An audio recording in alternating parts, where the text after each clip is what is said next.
All right, what's up, guys? Welcome to Promotech. Thanks for tuning in. The Pixel 11 Pro XL isn't trying to win the usual spec race this year.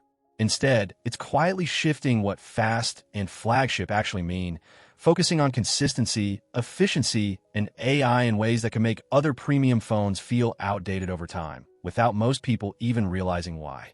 Let's dive right into the video. What's really happening here starts with that new Tensor G6 chip.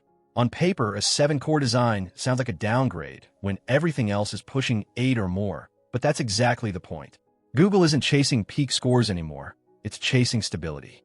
Side by side, most flagship chips spike performance for a few seconds, then throttle hard. This one is being built to hold performance longer, meaning your phone feels fast not just in the first 10 seconds, but after 10 minutes of heavy use.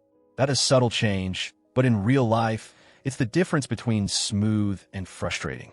And that leads into something people are already misunderstanding. Those early benchmark leaks showing lower scores. That's not a bug. It's almost a preview of Google's strategy. They're optimizing for real-world behavior, not synthetic tests. If this works, you'll start noticing something weird, phones with higher scores actually feeling slower over time. That flips the entire comparison game upside down. Now pair that with the rumored switch to a new GPU architecture. This is where things get interesting. Previous Pixels were never really gaming phones, but this shift suggests Google is finally targeting sustained graphics performance. Not just higher frame rates, but consistent frame rates with less heat. That matters more than raw power, because nobody cares about 120 frames per second if it drops to 40 after 5 minutes. This could quietly fix one of Pixel's biggest weaknesses without making a big deal about it. But the real story, and the one most people are still underestimating, is AI. Google isn't just adding features, it's redesigning how the phone behaves in the background. Real-time translation, smarter voice processing, better photo computation, all of that is expected, but the key change is efficiency. Running AI continuously without draining battery or overheating is insanely hard, and that's where this chip is focused. If they've cracked that balance, this won't just be a smartphone, it'll feel like a phone that's always one step ahead of you. Quick pause here. If you're into understanding tech beyond the surface, this is exactly why I partnered with Walverse.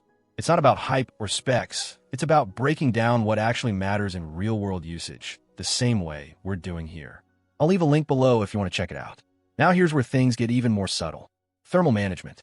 This is the hidden layer nobody talks about, but it controls everything.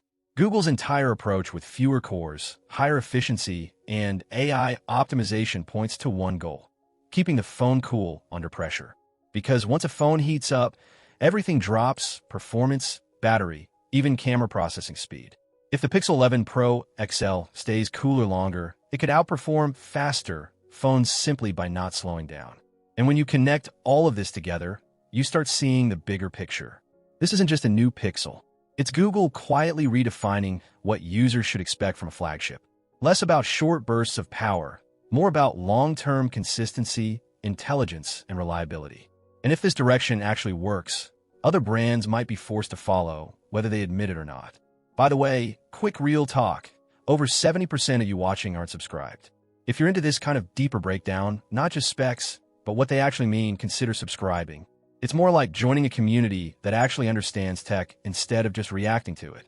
Because here's the thing. If Google proves that a slower chip can feel faster, that better thermals matter more than peak power, and that AI efficiency becomes the real battleground, then what happens to every other flagship strategy we've been used to? Take care and stay safe. I'll see you in the next one soon. Cheers. Bye-bye.